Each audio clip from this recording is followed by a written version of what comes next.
السلام علیکم ورحمۃ اللہ وبرکاتہ۔ الحمدللہ رب العالمین والصلاة والسلام علی سید المرسلین، اما بعد فاعوذ باللہ من الشیطان الرجیم، بسم اللہ الرحمن الرحیم۔ برادران عزیز و معزز خواتین، آج کی اس نشست میں سورۃ المومنون کی آیت نمبر 33 سے آیت نمبر 43 تک تمام آیات کا ترجمہ و تفسیر پیش کرنے کی سعادت حاصل کی جائے گی۔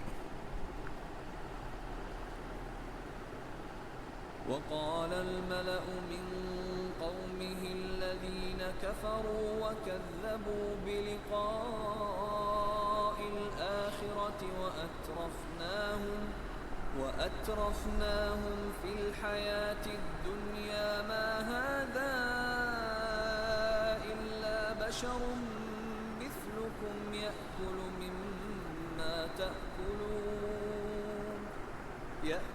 مما تأكلون منه ويشرب مما تشربون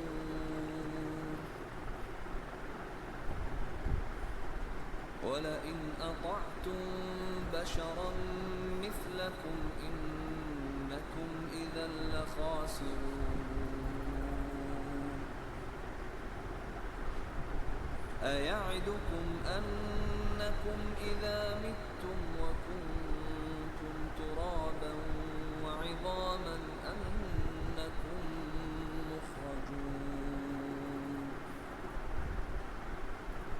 هيهات هيهات لما توعدون إن هي إلا حياتنا الدنيا نموت ونحيا وما نحن بمبعوثين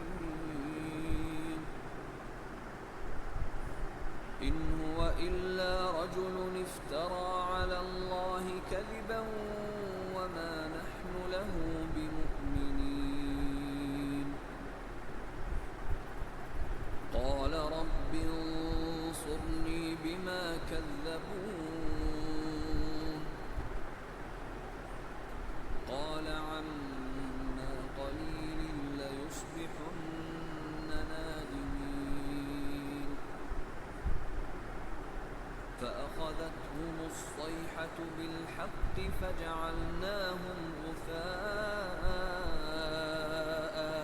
فبعدا للقوم الظالمين ثم أنشأنا من بعدهم قرونا آخرين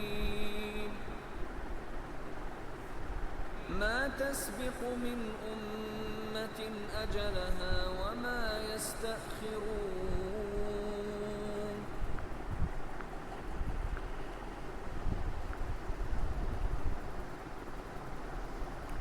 اور اس کی قوم کے وہ سردار بولے جنہوں نے کفر کیا اور آخرت کی ملاقات کو جھٹلایا، اور ہم نے انہیں دنیا کی زندگی میں خوشحالی عطا فرمائی۔ بولے یہ تو تمہارے جیسا ہی ایک آدمی ہے، جو تم کھاتے ہو اسی میں سے یہ کھاتا ہے، اور جو تم پیتے ہو اسی میں سے یہ پیتا ہے، اور اگر تم کسی اپنے جیسے آدمی کی اطاعت کرو گے جب تو تم ضرور خسارہ پانے والے ہوگے۔ اور بولے یہاں سے حضرت ہود علیہ السلام کی قوم کے کافر سرداروں کے شبہات بیان کیے گئے ہیں۔ اس آیت اور اس کے بعد والی آیت کا خلاصہ یہ ہے کہ حضرت ہود علیہ السلام کی دعوت سن کر ان کی قوم کے وہ سردار جنہوں نے کفر کیا اور آخرت کی ملاقات اور وہاں کے ثواب و عذاب وغیرہ کو جھٹلایا، حالانکہ اللہ تعالیٰ نے انہیں عیش کی وسعت اور دنیا کی نعمت عطا فرمائی تھی۔ یہ اپنے نبی علیہ السلام کے بارے میں اپنی قوم کے لوگوں سے کہنے لگے یہ تو تمہارے جیسے ہی ہیں، یہ تو تمہارے جیسے ہی ایک آدمی ہے، جو تم کھاتے ہو اسی میں سے یہ کھاتا ہے، اور جو تم پیتے ہو اسی میں سے یہ پیتا ہے۔ یعنی اگر یہ نبی ہوتے تو فرشتوں کی طرح کھانے پینے سے پاک ہوتے۔ ان باطن کے اندھیروں نے کمالات نبوت کو نہ دیکھا، اور کھانے پینے کے اوصاف دیکھ کر نبی کو اپنی طرح بشر کہنے لگے، اور یہی چیز ان کی گمراہی کی بنیاد ہوئی۔ چنانچہ اسی سے انہوں نے یہ نتیجہ نکالا کہ آپس میں کہنے لگے، اور اگر تم کسی اپنے جیسے آدمی کی بات مان کر اس کی اطاعت کرو گے جب تو تم ضرور خسارہ پانے والے ہوگے۔ اس آیت سے دو باتیں معلوم ہوئی۔ ایک، ہمیشہ مالدار، سردار، دنیاوی عزت والے یا زیادہ تر لوگ انبیاء اکرام علیہ السلام کے مخالف ہوئے۔ ہمیشہ مالدار، سردار، دنیاوی عزت والے زیادہ تر لوگ انبیاء علیہ السلام کے مخالف ہوئے۔ غرباء و مساکین زیادہ مومن ہوئے۔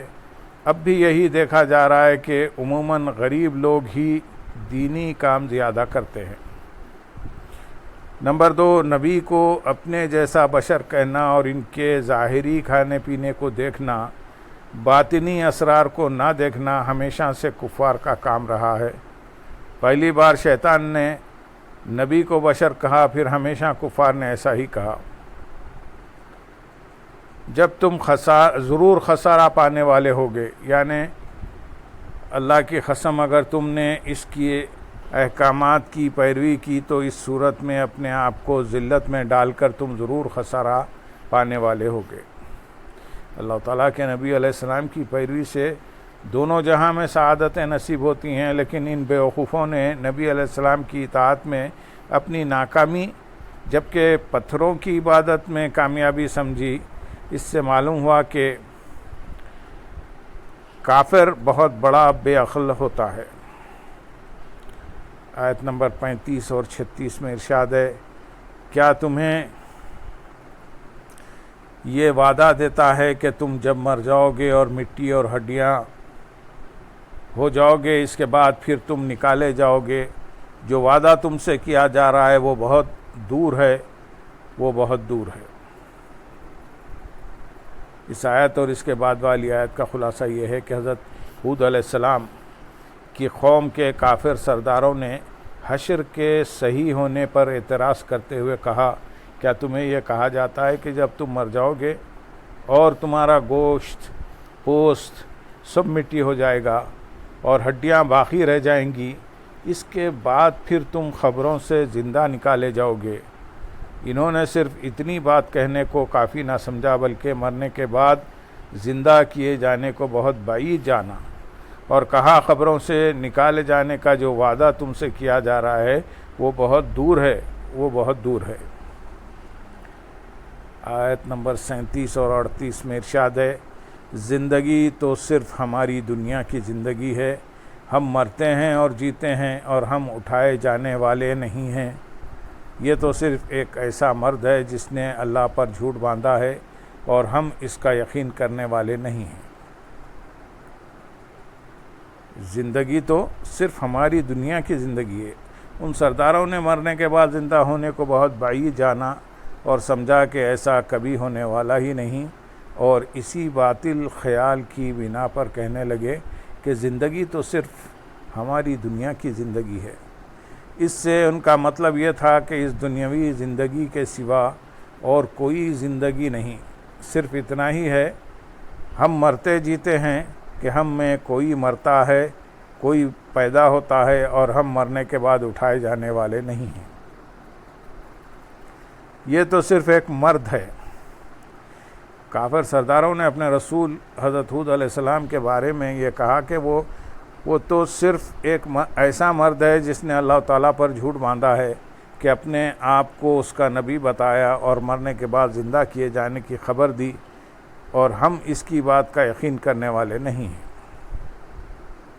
آیت نمبر 39 اور 41 میں ارشاد ہے، عرض کی، اے میرے رب میری مدد فرما کیونکہ انہوں نے مجھے جھٹلایا ہے۔ اللہ نے فرمایا، تھوڑی دیر میں یہ پچھتانے والے ہو جائیں گے۔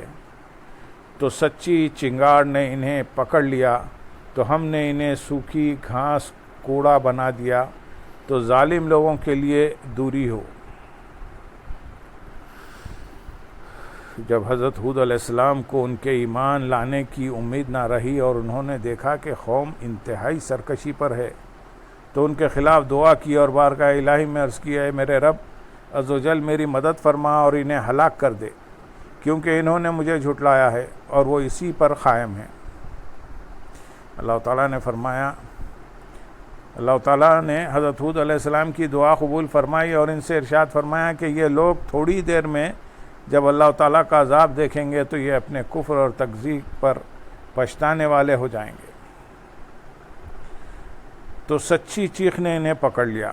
آیت کا خلاصہ کلام یہ ہے کہ حضرت ہود علیہ السلام کی قوم کے لوگ عذاب اور ہلاکت میں گرفتار کیے گئے اور وہ ہلاک ہو کر گھاس کوڑے کی طرح ہو گئے، تو انبیاء کرام علیہ السلام کی تکذیب کرنے والے ظالم لوگوں کے لیے اللہ کی رحمت سے دوری ہے۔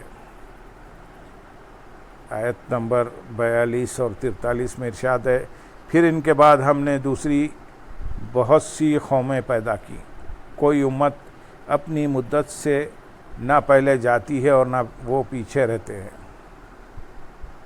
یعنی قوم میں عاد کی ہلاکت کے بعد ہم نے دوسری بہت سی قومیں جیسے حضرت صالح علیہ السلام کی قوم، حضرت لوط علیہ السلام کی قوم اور حضرت شعیب علیہ السلام کی قوم وغیرہ پیدا کی، تاکہ لوگوں پر ہماری قدرت ظاہر ہو اور ہر امت جان لے کہ ہم ان سے بے نیاز ہیں۔ اگر وہ انبیاء اکرام علیہ السلام کی دعوت قبول کرتے اور رسول علیہ السلام کی اطاعت کرتے ہیں تو اس کا انہیں ہی فائدہ ہوگا۔ کوئی امت، یہ ارشاد فرمایا کہ اگر کوئی امت اپنی مدت سے نہ پہلے جاتی ہے اور نہ وہ لوگ اس مدت سے پیچھے رہتے ہیں، جس امت کے لیے ہلاک ہونے کا جو وقت مقرر ہے وہ ٹھیک اسی وقت ہلاک ہوگی، اس میں کچھ بھی تقدیم و تاخیر نہیں ہو سکتی۔ اللہم صلی علی سیدنا محمد وعلی آل سیدنا محمد وبارک وسلم، وآخر دعوانا ان الحمد للہ رب العالمین۔